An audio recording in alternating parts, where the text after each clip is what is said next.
I always thought that if you would just train the end range of your joint, you would be pain-free for good, which is also for a good reason, because if we're strengthening the end range of our joint, we're basically saying to the brain like, hey, we can contract here, we got control, we're good. But there is one element of this approach that it doesn't really highlight. All joints matter, but not all joints carry the same amount of responsibilities. And there is one joint in particular that has a lot of responsibilities and also influences in how we move through space. And if we have certain restrictions or pains in that area, it might really impair how effortlessly we actually move through space. So it's the first mobility exercise we want to prioritize if we want to feel less restricted and less in pain. So in this video, I'm going to show you what that mobility exercise is, why we want to prioritize it, and also the number one exercise to help us address the restrictions around that area. Now, if you want to skip ahead towards the live demo, feel free to do it. But if you want to know why certain restrictions or pain might happen in your situation, you might want to stick around. So in the coiling core videos, I touched upon the crucial part the spine plays in how we move through space. If you laterally bend, it has an effect on the shoulder and the hips that allow rotation, and that rotation drives us forward. So taking away the arms, you can still move. Taking away the legs, you can still move. But if you take away the spine,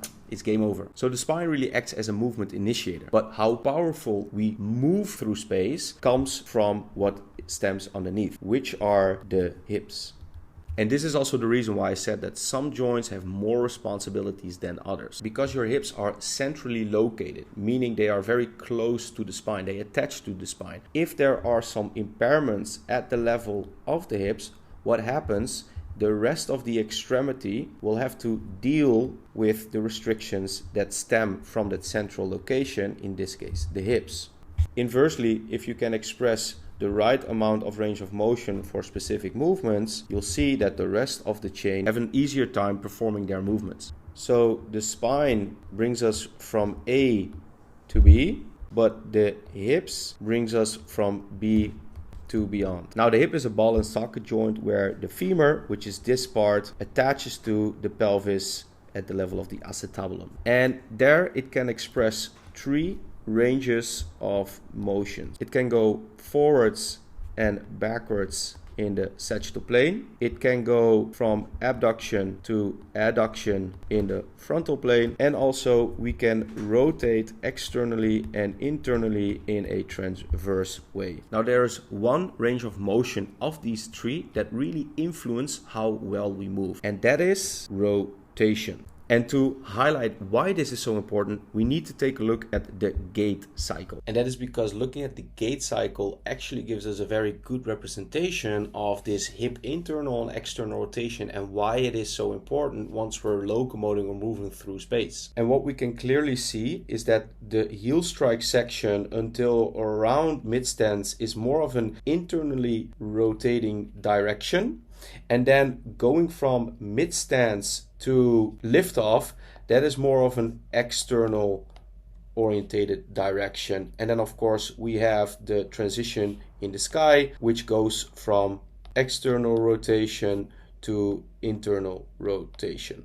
Now the rotation internally is more of a landing and loading phase, and the external rotation is more of a launching phase. So what we're constantly doing is we're landing on the ground, we're basically loading the force that is coming from the gravity and back from the ground reaction force, and then we're using that to propel us forward in more of a launching motion. Now what happens if we lack some rotation during the gait? We're fucked. No, of course, I'm kidding. But what could happen is that when we feel some restrictions in relation to the gait at the level of the rotation of the hip, it could mean that the body will search for compensatory strategies to still keep the movement going, which could have a snowballing effect on other regions within your posture as well. Okay, so to improve our gait or locomotion through space, we would need to restore our hips. But instead of going the round of doing 90-90s, hip cars, which are all excellent exercises, there is just one simple exercise that really mimics this internal and external rotation at the level of the hip through the gait cycle, through the moment when we're locomoting and moving through space. And that is the hip airplane. Now the reason why the hip airplane is so powerful is because one, it restores that internal and external capacity in a more hinged position, which mimics the gait cycle perfectly, because when walking we also have a bit of extension and flexion at the level of the hip. Two, Because we're in this hinged position, it really opens up the glute, which is something a lot of people don't really address. But the glute can stretch actually way further than most people think. And the beautiful thing here is the more you can stretch a muscle, the more room there is also for contraction to happen, which means that we gain more control. And by addressing the first two principles, we're also taking away a bit of pressure on the SI joint. And the SI joint is this part where the ilium connects with the sacrum, which is the bottom area of the spine. Now, if we have a better time using our range of motion at the level of the hips during locomotion, what happens is that the pelvic area will get closer towards the femur, bringing ourselves better in line with the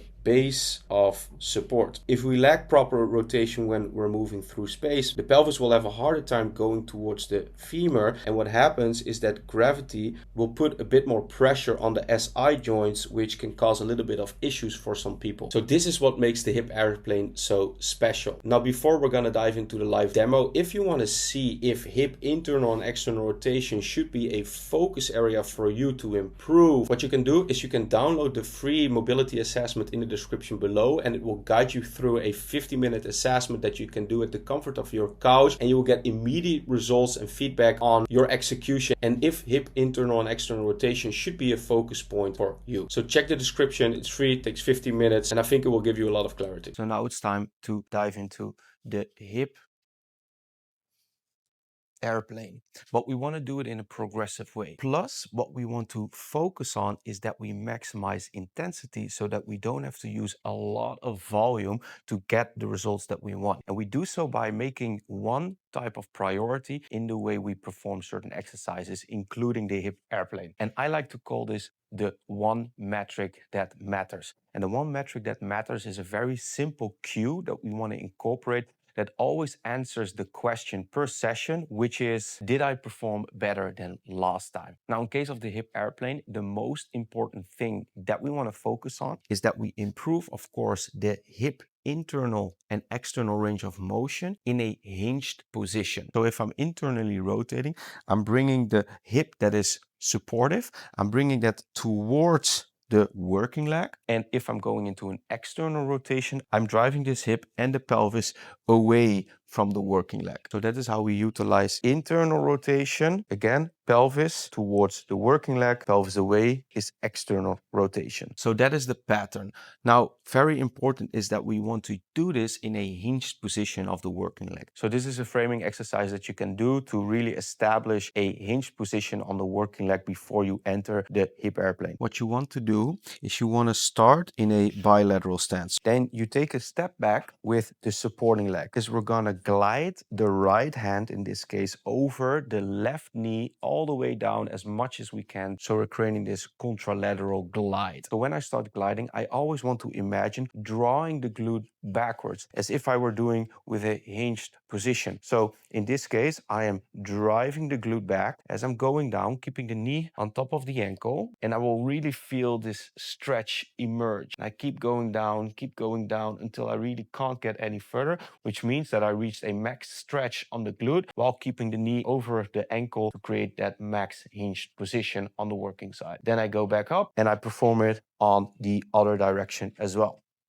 You want to repeat this for 5 times, and you want to see if there are any differences between the left and right side that you want to utilize with the hip airplane pattern. Okay, so before we go into the hip airplane position in a full fashion, what we want to do is we want to work towards that in a progressive way, because the hip airplane focuses on improving your hip internal and external rotation, but it does so on a very small base of support, only 1 foot. And if we increase the base of support, we have a bit more stability in which we can add the resistance, create more strength at max range of motion, and then utilize it later on if we move more towards one leg. So how is it going to look? In this diagonal position, in which we're basically going to mimic what we did at start, but now we add a lot of resistance so that we really have a nice stimulus to enter max range of motion. Now you're going to grab a weight on the supporting side, and what you want to do, or what I like to do, is I like to internally rotate that side as well, so that we create a bit more length on the entire supporting side. Now, once we're in this position, what you then want to do is you want to drive the pelvis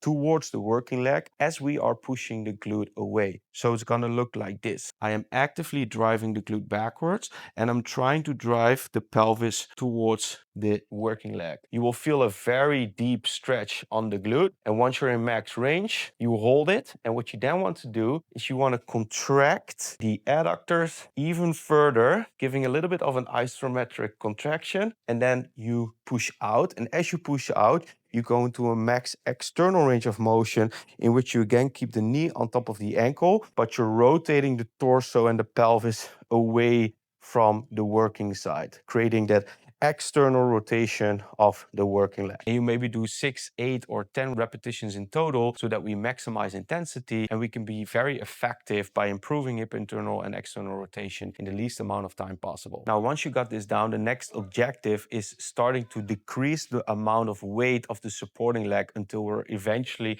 in a hip airplane position. Now, you can experiment with either bringing the feet backwards or more diagonally. If you bring it more diagonally, what you immediately feel that the stretch on the glute of the working leg will become much more significant. But again, to demonstrate, I'll take a step backwards. Let me go into the diagonal version. I try to keep the knee more or less in line with the ankle. Will not be completely possible. So again, I want to internally rotate the arm, and then I want to lower down while distributing more and more weight in the working side. And then as I come up, again going into max external rotation. And of course, as I go down, I'm driving the glute backwards, more and more weight on top of this leg, internally rotating, and then contracting as hard as I can in the bottom position, externally rotating upwards, keeping more weight on the working leg, contracting the glute, external rotation, and then coming out. Now, once you feel like you can pour around 70 to 80% of your weight in the working leg, it's time to transition towards the wall. So the wall offers a very nice support before you go into the full hip airplane and create a little bit more stability. So what you're going to do is you're going to lean forwards with the torso. You're going to straighten the rear leg. And again, you want to keep the knee slightly bent so that you're more or less in a hinged position. Keep the weight close to the chest. And then you first go into an internal rotation. And then you go into an external rotation where you can lean against the wall. Internal rotation. And as you can see, my rear leg, the foot is also internally rotating, creating that max rotation at the level of the hip, holding it and then coming out. You can only do a couple of repetitions, but because you're doing it slow, to utilize the full spectrum of the tissues that we have available. And then finally, you can move in towards a full hip airplane. And then once you're in position, you want to keep the rear leg straight. Make sure that you're a little bit bent so that the glute is stretched and nicely in position. And then you're internally in the bottom position. Contract as much as you can with the adductors, the pelvis, and in the external range of motion. You're contracting the glute and also the abductors for max range of motion. So this is how you can incorporate the hip airplane pattern into your training sessions. And again, my recommendation is to load up the pattern with 15, 20, sometimes even 25% body weight after you primed the hinge position, and then perform around 6, 8, 10 repetitions per session. And the reps are just there to support. As long as we create max contractions for a longer period of time, you will feel significant results if you start incorporate this for once or twice per week. Okay, so now you know why the hip airplane is such a powerful movement pattern and why you want to prioritize it first if you want to resolve certain restrictions in the body, and you have a way to start implementing it right away into your weekly training routines. Try it out for yourself and let me see how it goes. And if you want to fast track your results by implementing the whole system where I help people achieve pain-free athleticism in less than 2 hours a week, check out the link in the description below. And make sure to like and subscribe so I know that you're loving this video and you want to see more of it. So I'll see you in the next one.